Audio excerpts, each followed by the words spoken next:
if I hadn't been at this ceremony first.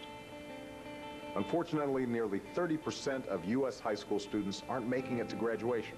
And every one of us, every parent, every friend, and neighbor, has the responsibility to provide the support and encouragement they need to make it through. Because we all need to see a lot more of these pictures.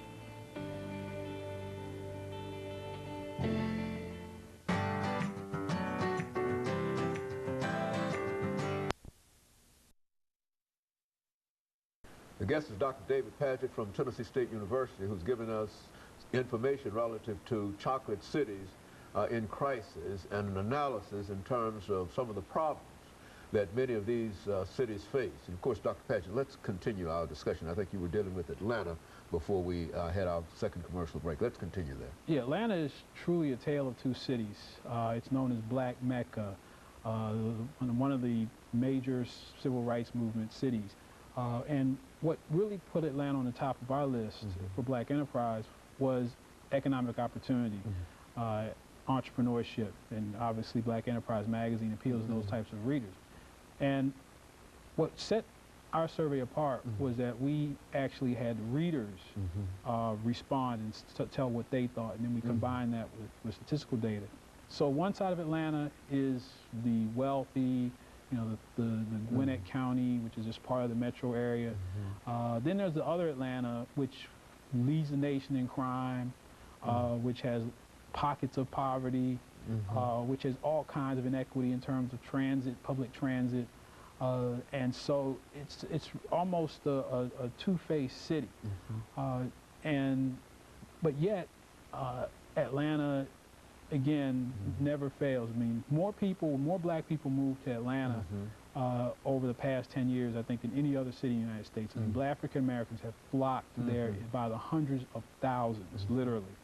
And so as long as Atlanta is a place where Black people see opportunity, they're going to go there.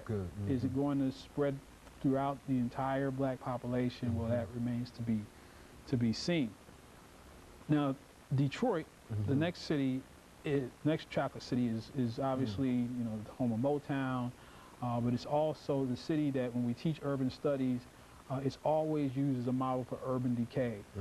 Detroit has been bleeding people. People have been leaving Detroit in droves. Detroit fell below 1 million people during this past census for the first time in 50 years. And it's literally, people are getting out of Detroit. It's like rats off of a sinking ship.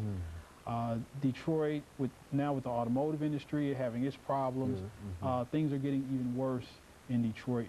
And they're they've got a young, dynamic mayor there, Kwame Kilpatrick, and he's young and he's energetic, and he's going to need to be energetic because that city has lots and lots of problems.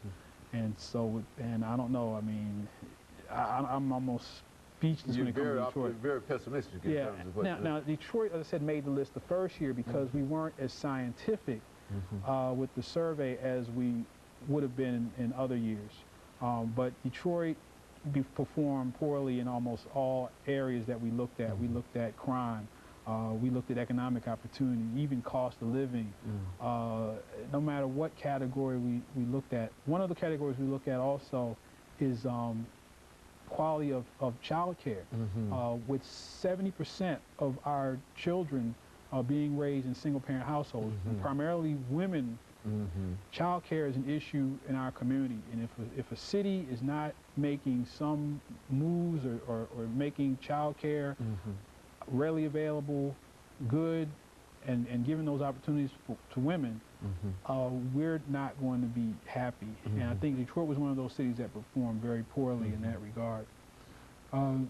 Now, Birmingham is a city that made the list in 2004, didn't make it this year, purely due to lack of participation on the part of the respondents. We have to have a cutoff point for the minimum number of responses to have a good sampling pool.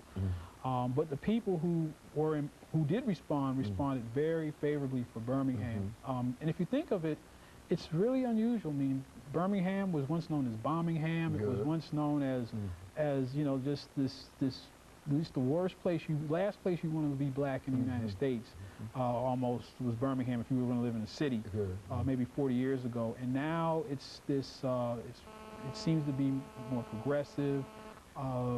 It's a heavily, almost 75% black city. It has its problems, and I'd probably say of all these cities, Birmingham is probably the least that's in crisis, but being in the South, being in this part of the country, they have issues going on there as far as health and economic opportunity, because this part of the country, we're in the heart attack corridor or the coronary corridor, and so Birmingham falls into that category.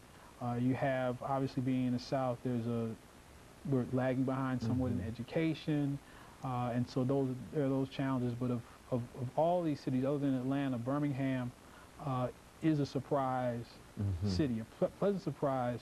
But do they still have the crime there? Yes. Do they still have problems there? Yes.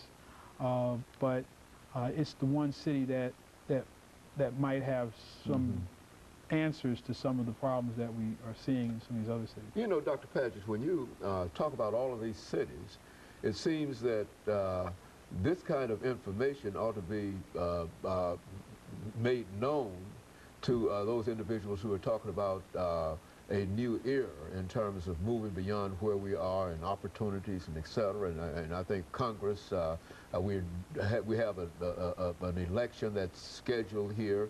And all of these things, this ought to be good material for those individuals who are talking about trying to improve the lives of individuals all across America. Now, I think we might be dealing with chocolate cities here, but there ought to be some kind of movement somewhere in Congress, somewhere with some